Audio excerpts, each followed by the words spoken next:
Hello, कैसे हैं आप लोग। आई होप कप लगे होंगे आपकी जो स्टडी चलेगी बहुत बहुत बेहतरीन चलेगी। तो आज के क्लास में बात करने वाले हैं क्लास 12 के केमिस्ट्री को तमाम क्वेश्चन जो आपके एग्जाम में छपने वाला है। बाबू आप लोग अच्छे तरीका से एक एक क्वेश्चन को देखिए, क्योंकि एक एक प्रश्न आपके एग्जाम के लिए काफी ज्यादा खास क्वेश्चन है, ठीक है। क्योंकि हम केमिस्ट्री को जो है साधारण भाषा में समझाने का कोशिश करेंगे, तो आप समझने का कोशिश कीजिएगा, ठीक है ना। तो काफी जो होता है हार्ड होता है केमिस्ट्री, लेकिन हम साधारण भाषा में मतलब आसान भाषा में हम लोग समझाएंगे आपको, ठीक है ना। आप समझने का कोशिश कीजिएगा। तो चलिए बिना टाइम का क्वेश्चन की तरफ बात करते हैं। इससे पहले क्लास को लाइक नहीं किया तो क्लास को आप लाइक करके क्या कीजिएगा, लाइक करके और चैनल को सब्सक्राइब कर लीजिएगा। आप लोग सारे बच्चे से हम करें, ठीक है ना। पर्सनल नहीं करें, सारे बच्चे से करें, जो नए हैं जो पुराने हैं सारे बच्चे से हम कर रहे हैं, ठीक है बाबू। चलिए 1 नंबर क्वेश्चन आपके स्क्रीन पर आ चुका है। कहा जा रहा है आयोडीन है। आयोडीन क्या है जल्दी बतला दो, जल्दी बतला दो आप सबके। आयोडीन क्या है रे बाबू। आप कहिएगा सर जी आयनिक ठोस है, बिल्कुल ऑप्शन ए हो जाएगा, ठीक है। 1 का ऑप्शन बिल्कुल ए हो जाएगा, याद रखिएगा। बहुत इंपॉर्टेंट क्वेश्चन है, आप अच्छे तरीका से सारे क्वेश्चन को देखेंगे, हम समझा रहे हैं, आप समझने का कोशिश कीजिएगा, ठीक है। देखो ना क्या कह रहा है बाबू, निम्नलिखित में से बेरोवादार ठोस का उदाहरण कौन है ना। बेरोवादार ठोस कौन है जल्दी बतला दो। तो बेरोवादार ठोस का मतलब जो होता है अक्रिस्टलीय ठोस। क्या होता है बाबू, अक्रिस्टलीय ठोस होता है। तो अक्रिस्टलीय ठोस जो होता है रबर होता है, प्लास्टिक होता है, लकड़ी होता है, क्वार्ज ग्लास होता है, यही सब तो होता है। तो आप कहिएगा बेरोवादार ठोस, तो हीरा जो होता है रवादार ठोस होता है, यानी क्रिस्टलीय ठोस होता है। ये ग्रेफाइट भी जो होता है क्रिस्टलीय ठोस होता है, सामान्य रवन भी जो होता है क्रिस्टलीय ठोस है, लेकिन ग्लास जो होता है ये अक्रिस्टलीय ठोस मतलब बेरोवादार ठोस होता है। याद रखना ऑप्शन बी वाला सही होगा, ठीक है। 2 का ऑप्शन सॉरी और 2 का ऑप्शन डी वाला सही होगा, ठीक है, याद रखना। चलो अगला क्वेश्चन की तरफ बात करते हैं, और यहां 3 नंबर क्वेश्चन का आंसर जल्दी कर दो बाबू। एक बार सारे बच्चे आके क्लास को लाइक कर दो, क्लास को लाइक करके चैनल को सब्सक्राइब कर लो आप लोग। कहा जा रहा है अनुचुंबकीय यौगिक में इलेक्ट्रॉन होते हैं।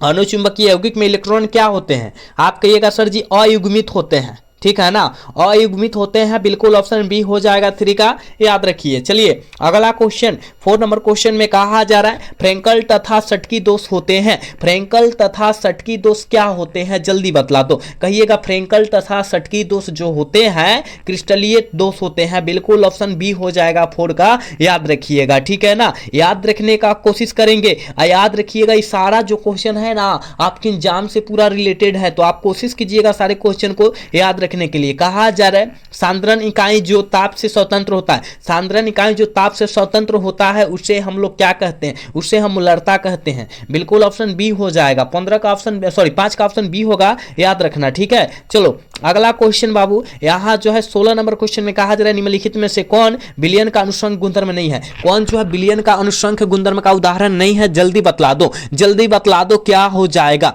जल्दी बतला दो बाबू क्या हो जाएगा। कहिएगा सर जी पृष्ठीय तनाव जो है विलयन का अनुसंग गुणधर्म नहीं है, यानी ऑप्शन बी वाला सही हो जाएगा, करेक्ट बी हो जाएगा। याद रखो सारे क्वेश्चन को आप लोग याद रखो किसी भी हाल में और किसी परिस्थिति में, क्योंकि आप सब जानते हैं कि अब उतना टाइम नहीं रहा है जितना आप लोग सोच रहे हैं, क्योंकि आपका टाइम निकल चुका है। अब जितना बचल है उसी में मेहनत करना है आपको, ठीक है। चलिए अगला क्वेश्चन कहा जा रहा है मोलरता को व्यक्त किया जाता है। मोलरता को व्यक्त किया जाता है, तो मोलरता कह रहा है तो मोल, याद रखना मोल प्रति लीटर से व्यक्त किया जाता है। अगर मोललता कहे, मोललता देखो बाबू, मोललता कहे तो मोल प्रति केजी से व्यक्त किया जाता है। अब देखो तो अब बतला देगा ना, तू सब बतला देगा ना, तो ऑप्शन ए वाला सही हो जाएगा। 7 का ऑप्शन क्या हो जाएगा मोलरता, तो मोलरता को व्यक्त किया जाता है मोल प्रति लीटर से, है ना, याद रखिएगा। 1 मिनट एक कैसे हो जाएगा हो, मोल यहाँ दिया है ऑप्शन बी में दिया है मोल, देखो तो ग्राम लीटर दिया है, मोल प्रति लीटर होता है तो ऑप्शन बी में ना दिया है, देखो ऑप्शन बी होगा, देख लेना, ठीक है ना।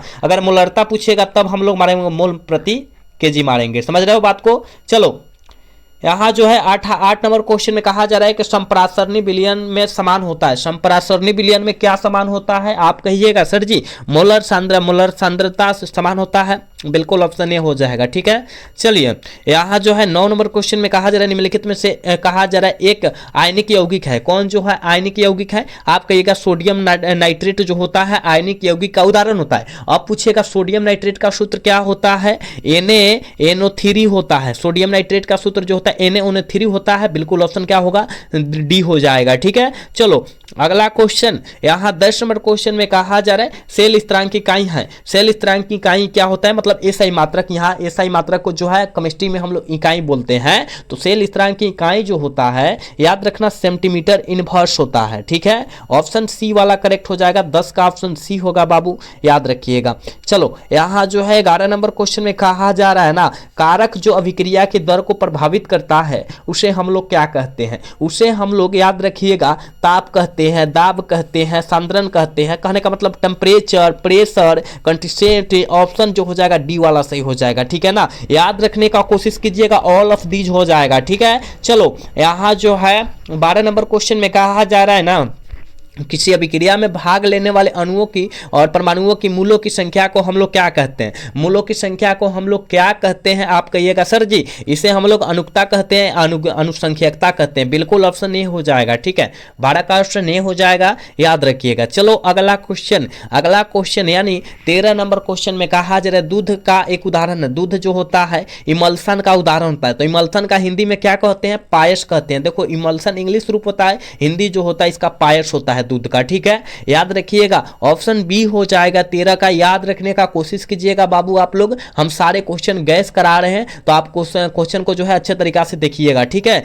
चलो यहाँ जो है 14 नंबर क्वेश्चन में कहा जा रहा है टिंडल प्रभाव प्रदर्शित करता है। टिंडल प्रभाव जो होता है वो किसको प्रदर्शित करता है बाबू, आप कहिएगा सर कोलाइडी द्वारा, कोलाइडी कणों के द्वारा प्रभावित होता है। बिल्कुल ऑप्शन सी हो जाएगा 14 का, ठीक है। चलो यहाँ जो है 15 नंबर क्वेश्चन में कहा जा रहा है रक्त पर आवेश पाया जाता है। रक्त पर आवेश पाया जाता है, आप कहिएगा रक्त पर आवेश जो पाया जाता है वो ऋणात्मक पाया जाता है। बिल्कुल ऑप्शन बी हो जाएगा, ठीक है। 15 का ऑप्शन बी होगा, याद रखिएगा बाबू। चलो नेक्स्ट क्वेश्चन यानी 16 नंबर क्वेश्चन में कहा जा रहा है कि द्रव स्नेही कोलाइडों का क्या अस्तित्व का प्रमुख कारण क्या है। क्या अस्तित्व का कारण जो है, इसका प्रमुख कारण जो है याद रखिएगा आवेश है। आवेश मतलब क्या, चार्ज होता है। किसी बैटरी को चार्ज नहीं करते हैं उसे चार्ज कहते हैं ना, यानी आवेश हिंदी में कहते हैं। ऑप्शन बी हो जाएगा, याद रखना। चलो अगला क्वेश्चन कहा जा रहा है 17 नंबर क्वेश्चन में कि भौतिक अधिशोषण की प्रक्रिया होती है। भौतिक अधिशोषण की प्रक्रिया बाबू क्या होती है, आप कहिएगा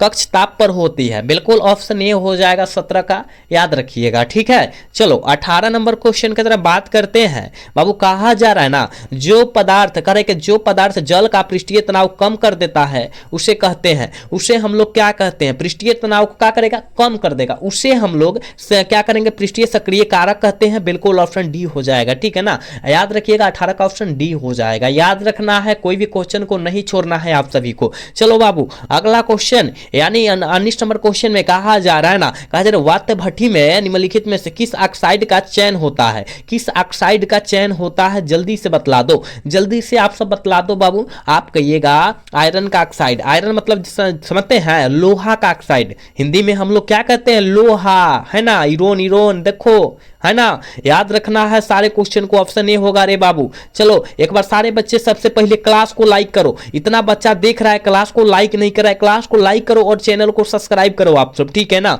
सारे बच्चे से करें, जो क्लास में नए जुड़े हैं और जो पुराने जुड़े हैं, सारे बच्चे से हम कह रहे हैं, ठीक है। क्योंकि आपको जो है एक फर्ज बनता है क्लास को लाइक करना और चैनल को सब्सक्राइब करना। आप सब सारे बच्चे कर लीजिए। चलिए यहाँ जो है 20 नंबर क्वेश्चन में कहा जा रहा है कॉपर पाइराइड का सूत्र क्या होता है, जल्दी बतलाओ तो बाबू। कॉपर पाइराइड का सूत्र जो होता है CuFeS2 होता है। दियल है, कहिएगा जी गुरुजी। ऑप्शन बी में है, ऑप्शन बी वाला सही होगा, ठीक है। 20 का ऑप्शन बी में है, बी हो जाएगा, ठीक है। चलो यहां जो है 21 नंबर क्वेश्चन में कहा जा रहा है एस्पेलेटर है। कहा जा रहा है एस्पेलेटर क्या है, जल्दी बतलाओ, बहुत इंपॉर्टेंट क्वेश्चन है। एस्पेलेटर जो है क्या है, जल्दी बतलाओ, जल्दी बतला दो बाबू। एस्पेलेटर जो होता है अशुद्ध जिंक होता है, मतलब उसमें कुछ भी नहीं हो सकता। अशुद्ध मतलब समझ में करते हैं आप लोग, ठीक है ना। चलो अगला क्वेश्चन यानी यहाँ 22 नंबर क्वेश्चन में बाबू कहा जा रहा है कि साइनाइड विधि द्वारा प्राप्त होता है। आपके एग्जाम में यह क्वेश्चन बहुत बार आया है, इसको याद रखिएगा। साइनाइड विधि द्वारा सिल्वर SI जिसे कहते हैं ना, SI इसका संकेत होता है, याद रखिएगा। ऑप्शन सी होगा रे बाबू। चलो अगला क्वेश्चन यहाँ जो है 23 नंबर क्वेश्चन में कहा जाए टीन का संकेत है। टीन का संकेत क्या होता है, जल्दी से बतला दो तुम सब। कहिएगा सर टी का संकेत TN होता है या TI होता है, ये दोनों में से गलत हो जाएगा। जब इस तरह देखकर मारिएगा 100% गलत हो जाएगा। टीन का संकेत मतलब जो होता है SN होता है, ठीक है ना। ऑप्शन क्या हो जाएगा, ए हो जाएगा। 23 का ऑप्शन बाबू ए हो जाएगा, याद रखिएगा। TN TI में से कौनो नहीं होगा, याद रखना है, ठीक है ना। आप देख के डायरेक्ट मारिएगा, गलती हो जाएगा।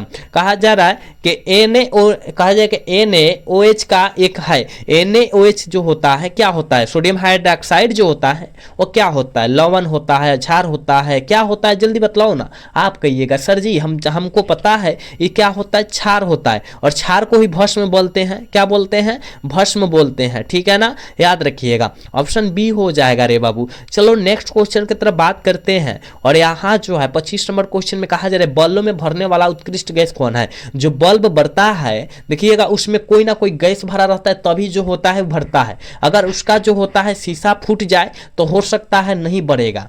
जो लालका बॉल होता है अगर शीशा फूट जाए तो नहीं बढ़ेगा, लेकिन उसका टंगस्टन में नहीं ठेकना चाहिए। टंगस्टन में ठेक जाएगा तो नहीं बढ़ेगा, लेकिन शीशा फूटता है तो बढ़ जाएगा। टंगस्टन में जैसे फूटेगा, जैसे टच करेगा वो खत्म हो जाएगा, समझ रहे हो। तो इसमें जो होता है आर्गन गैस को भरा जाता है, बिल्कुल ऑप्शन सी हो जाएगा, ठीक है ना। 25 का ऑप्शन सी होगा, याद रखिएगा, ठीक है। चलो कहा जा रहा है हीलियम का मुख्य स्रोत क्या होता है, जल्दी से बतला दो बाबू। हीलियम का मुख्य स्रोत सारे बच्चे को पता है, हमने कई बार बतलाया भी है आप सभी को कि हीलियम का मुख्य स्रोत जो होता है वो सूर्य होता है, ठीक है ना, सन जिसे बोलते हैं, ठीक है। चलो हीरे में कार्बन का संक्रमण क्या होता है, sp3, और ग्रेफाइट का पूछते तो sp2, ठीक है, समझ रहे हो। तो यहाँ sp2 मारिए, sp3 मारिए, क्योंकि यहाँ हीरे में और कार्बन का संकेत पूछा है, ग्रेफाइट का संकेत नहीं पूछा है, समझ लो बात को। ऑप्शन ए हो जाएगा। चलो नेक्स्ट क्वेश्चन 28 नंबर क्वेश्चन में कहा जा रहा है निम्नलिखित में से कौन सी गैस जल पर एकत्रित नहीं की जा सकती है। कौन सी गैस जो है जल पर एकत्रित नहीं की जा सकती, सल्फर डाइऑक्साइड को नहीं करते हैं, मतलब SO2 को नहीं करते हैं, समझ रहे हो। ऑप्शन सी वाला से होगा 28 का। याद रखना बाबू, ये सारे क्वेश्चन आपके एग्जाम के लिए काफी ज्यादा इंपॉर्टेंट है, तो कोशिश करो याद रखने के लिए, कोई भी क्वेश्चन को न छोड़ने के लिए। कहा जा रहा है वर्ग 16 के तत्व क्या कहलाते हैं, जल्दी बतलाओ। यहाँ तो सारे बच्चे फंसेंगे, हम जानते हैं। वर्ग 16 के तत्व क्या कहलाते हैं, जल्दी से कर दो इसका आंसर। आप कहिएगा सर जी हैलोजन, गलत। वर्ग 15 के तत्व हैलोजन कहलाते हैं, वर्ग 16 के तत्व जो होता है, सॉरी वर्ग 17 के तत्व हैलोजन कहलाते हैं, वर्ग 16 के तत्व जो होता है कैकोलोजन कहलाते हैं, बिल्कुल ऑप्शन बी हो जाएगा, ठीक है। 29 का ऑप्शन बी होगा, याद रखिएगा। चलो बाबू अगला क्वेश्चन, S8 में सल्फर की ऑक्सीकरण अवस्था क्या होती है। S8 में सल्फर की ऑक्सीकरण अवस्था जो होती है शून्य होती है, मतलब 0 होता है, ऑप्शन डी हो जाएगा, ठीक है। 31 नंबर क्वेश्चन में कहा जा रहा है निम्नलिखित में से कौन एक प्रथम संक्रमण श्रेणी का तत्व नहीं है। कौन जो होता है प्रथम संक्रमण श्रेणी का तत्व जो है नहीं है, तो मैग्नीशियम, Mg जिसे कहते हैं, क्या कहते हैं रे बाबू, Mg कहते हैं। ऑप्शन क्या हो जाएगा, सी हो जाएगा, ठीक है ना। Mn मत कर दीजिएगा, Mn कीजिएगा तो मैग्नीज हो जाएगा, ठीक है ना। चलो हमेशा स्वतंत्र अवस्था में पाए जाने वाला धातु कौन होता है। हमेशा स्वतंत्र अवस्था में पाए जाने वाला धातु बबुआ कौन होता है, कहिएगा सर जी Au होता है। क्या होता है, गोल्ड, मतलब सोना, है ना। ऑप्शन क्या हो जाएगा, ए हो जाएगा, याद रखना। चलो नेक्स्ट क्वेश्चन की तरफ बात करेंगे रे बाबू, यानी 33 नंबर क्वेश्चन में कहा जा रहा है संक्रमण तत्व कौन है, जल्दी बतलाओ तो। संक्रमण तत्व हम लोग किससे कहते हैं, आप कहिएगा सर जी द्विबलक के तत्व को संक्रमण तत्व कहा जाता है, बिल्कुल ऑप्शन सी हो जाएगा। क्या हो जाएगा, सी हो जाएगा 33 का, याद रखना, ठीक है। 33 का ऑप्शन सी होगा, याद रखना है। चलो नेक्स्ट क्वेश्चन 34 नंबर क्वेश्चन में कहा जा रहा है निम्न में से हरा थोथा है। निम्न में हरा थोथा कौन है, जल्दी से बतला दो आप सब। कहिएगा सर जी FeSO4.7H2O। 7H2O जो होता है हरा थोथा का सूत्र होता है, बिल्कुल ऑप्शन ए में दिया है, ऑप्शन ए वाला सही हो जाएगा, जिसे तुतिया तुतिया कहते हैं ना। चलो कार्बनिक ठोस की शुद्धता का लक्षण क्या है। कार्बनिक ठोस की शुद्धता का लक्षण जो है बाबू वो क्या है, कहिएगा सर जी गलनांक है, ठीक है ना, याद रखिएगा। ऑप्शन बी हो जाएगा 35 का। चलो नेक्स्ट क्वेश्चन की तरफ बात करते हैं, और यहाँ 36 नंबर क्वेश्चन में कहा जा रहा है निम्नलिखित अपरूपों में से कार्बन का सर्वाधिक प्रतिशत अधिकतम होता है। अधिकतम होता है, आप कहिएगा सर ग्रेफाइट का सबसे अधिक होता है, याद रखना, ऑप्शन सी हो जाएगा। एक बार सारे बच्चे क्लास को लाइक कर दो बाबू, क्या कर दो, क्लास को सारे बच्चे लाइक कर दो। हम देख रहे हैं सारे बच्चे को, लेकिन क्लास को लाइक कोई नहीं कर रहा है, काहे हो। सारे बच्चे क्लास को लाइक करके चैनल को सब्सक्राइब तो करो बाबू, ठीक है। इसका ऑप्शन ग्रेफाइट लगाकर निकल जाना है, ठीक है। चलो यहाँ जो है करे कार्बन की संयोजकता होता है, कार्बन की संयोजकता जो होता है वो कितना होता है, आप कहिएगा सर जी 4 होता है, 2,4 ना होगा, इलेक्ट्रॉनिक विन्यास निकालेंगे तो ऑप्शन डी वाला सही हो जाएगा, ठीक है। नेक्स्ट क्वेश्चन 38 नंबर क्वेश्चन में कहा जा रहा है कि कौन सा विटामिन जल पर एक विलेय होता है, जल में विलेय होता है। कौन सा विटामिन जो होता है जल में विलेय होता है, विटामिन सी जो होता है जल में विलेय होता है। बिल्कुल ऑप्शन ए हो जाएगा, ठीक है, 38 का ऑप्शन ए हो जाएगा, याद रखना। चलो नेक्स्ट क्वेश्चन 39 नंबर क्वेश्शन में कहा जा रहा है कि मेथेनॉल का सूत्र क्या होता है। मेथेनॉल का सूत्र जो होता है CH3OH होता है, ठीक है। कहीं दियल है, कहेगा हाँ सर जी ऑप्शन ए में दियल है, ऑप्शन ए वाला से हो जाएगा, ठीक है। कार्बन एगो होना चाहिए, कार्बन एगो होना चाहिए, हाइड्रोजन 4 गो होना चाहिए, ठीक है, तभी जो होता है मेथेनॉल का सूत्र होगा। चलो यहाँ जो है करेगा प्राइमरी, कहा जा रहा है कि प्राइमरी अल्कोहल का उत्प्रेरक निर्जलीकरण से मिलता है। निर्जलीकरण से क्या मिलता है, 40 का आंसर क्या हो जाएगा, कहिएगा सर जी वो जो मिलता है वो एल्डिहाइड मिलता है, याद रखना एल्डिहाइड, ऑप्शन डी हो जाएगा 40 का, याद रखिएगा, ठीक है। नेक्स्ट क्वेश्चन की तरफ बात करते हैं रे बाबू। यहाँ 41 नंबर क्वेश्चन में कहा जा रहा है कैल्शियम, कहा जा रहा है कैल्शियम फास्फेट को गर्म करने पर बनता है। कैल्शियम फार्मेट को गर्म करेंगे तो क्या बनता है, जल्दी बतलाओ तो। आप कहिएगा सर जी फॉर्मल एल्डिहाइड बनेगा, ऑप्शन ए वाला सही होगा, 41 का ऑप्शन ए हो जाएगा, याद रखिएगा। चलो नेक्स्ट क्वेश्चन यानी जो है 42 नंबर क्वेश्चन में कहा जा रहा है अमोनिया आर्द्र लाल लिटमस पत्र को क्या कर देता है, क्या कर देता है, किस रंग में बदल देता है। मतलब लाल लिटमस पत्र को किस रंग में बदलेगा, आप कहिएगा नीला, बिल्कुल नीला में बदलेगा तभी तो लाल होगा ना, बिल्कुल ऑप्शन ए हो जाएगा। चलो कहा जा रहा है बेकेलाइट क्या है, बेकेलाइट क्या है, आप सभी को पता है, सारे बच्चे को पता है कि बेकेलाइट जो होता है एक प्रकार का ताप डीड बहुलक होता है, ऑप्शन डी वाला से होगा 43 का। नेक्स्ट क्वेश्चन की तरफ बात करेंगे बाबू। यहाँ 44 नंबर क्वेश्चन में कहा जा रहा है प्राकृतिक रबर एक बहुलक होता है। प्राकृतिक रबर जो होता है एक बहुलक होता है किसका, आप कहिएगा आइसोप्रोपिन का, हाँ बिल्कुल ऑप्शन डी हो जाएगा, 44 का ऑप्शन डी होगा, याद रखिएगा। नेक्स्ट क्वेश्चन यानी 45 नंबर क्वेश्चन में कहा जा रहा है कि पॉलीथीन एक बहुलक है। पॉलीथीन एक बहुलक जो होता है किसका होता है, एथीन का बहुलक पॉलीथीन होता है, बिल्कुल ऑप्शन बी हो जाएगा 45 का, ठीक है। चलो नेक्स्ट क्वेश्चन 46 नंबर क्वेश्चन में कहा जा रहा है निम्नलिखित, कहा जा रहा है निम्नांकित शुगर में से सबसे मीठा कौन है, सबसे मीठा जो है कौन है, आप कहिएगा सर जी सबसे मीठा जो है फ्रुक्टोज है, बिल्कुल ऑप्शन डी हो जाएगा, ठीक है, 46 का ऑप्शन डी होगा, याद रखना। चलो नेक्स्ट क्वेश्चन 47 नंबर क्वेश्चन में कहा जा रहा है इंजाइम क्या है, इंजाइम क्या है जल्दी बतला दो। तो इंजाइम जो होता है प्रोटीन होता है, सबको पता है प्रोटीन होता है ना, यानी ऑप्शन सी में दिया है, ऑप्शन सी हो जाएगा, 47 का ऑप्शन करेक्ट सी होगा बाबू, याद रखिए। 48 का आंसर जल्दी से कीजिए। कहा जा रहा करे कि फलों की संकरा कहलाती है, फलों की संकरा जो होता है क्या कहलाती है, कहिएगा फ्रुक्टोज कहलाती है, बिल्कुल ऑप्शन बी हो जाएगा 48 का, याद रखिएगा। चलो नेक्स्ट क्वेश्चन की तरफ बात करते हैं और यहाँ जो है 49 नंबर क्वेश्चन आपके स्क्रीन पर है। कहा जा रहा है विटामिन की खोज निम्नलिखित में से किस वैज्ञानिक ने की। आपके एग्जाम में यह क्वेश्चन कई बार आ चुका है, आप इसको याद रखिएगा कि विटामिन की खोज जो है किनके द्वारा किया गया था। तो याद रखिएगा ये जो किया गया था ना, याद रखना फॉनके ने किया था, फॉनके ने किया था, बिल्कुल ऑप्शन ए हो जाएगा, ठीक है ना, 49 का ऑप्शन ए होगा, याद रखना बाबू। चलो नेक्स्ट क्वेश्चन 50 नंबर क्वेश्चन है और आज के क्लास के लास्ट क्वेश्चन इतना ही रहने देते हैं, 20 क्वेश्चन नहीं कराएंगे हम, ठीक है ना, 50 क्वेश्चन ही करा रहे हैं, ठीक है। कहा जा रहा है कि एस्कॉर्बिक अम्ल क्या है, एस्कॉर्बिक अम्ल कौन है, इसमें से जो है एस्कॉर्बिक अम्ल का उदाहरण जो होता है कौन होता है, कहेगा सर जी विटामिन जो होता है एस्कॉर्बिक अम्ल का उदाहरण होता है, ऑप्शन ए वाला सही हो जाएगा, ठीक है ना बाबू। हम 50 क्वेश्चन कराए लेकिन 70 क्वेश्चन लाए थे, 50 क्वेश्चन ही कराए हैं, तो आप अच्छे तरीका से 50 क्वेश्चन को रट जाइएगा, क्योंकि आपके एग्जाम में आए तो आप छोड़ कर ना आइएगा, ठीक है ना, समझ रहे हैं ना बात को। आप लोग अच्छे तरीका से सारे क्वेश्चन को देखिए और समझिए, ठीक है। तो आज जो है 50 क्वेश्चन कराए, लेकिन अगले बिल से हम लोग 70 क्वेश्चन लाएंगे, आप टेंशन नहीं लेना है, ठीक है ना। तो आज का क्लास जो है कैसा लगा, अगर अच्छा लगा होगा तो चैनल को सब्सक्राइब और वीडियो को लाइक करना भूलिएगा। मिलेंगे अगला सेशन में, जय हिंद जय भारत, टाटा बाय बाय।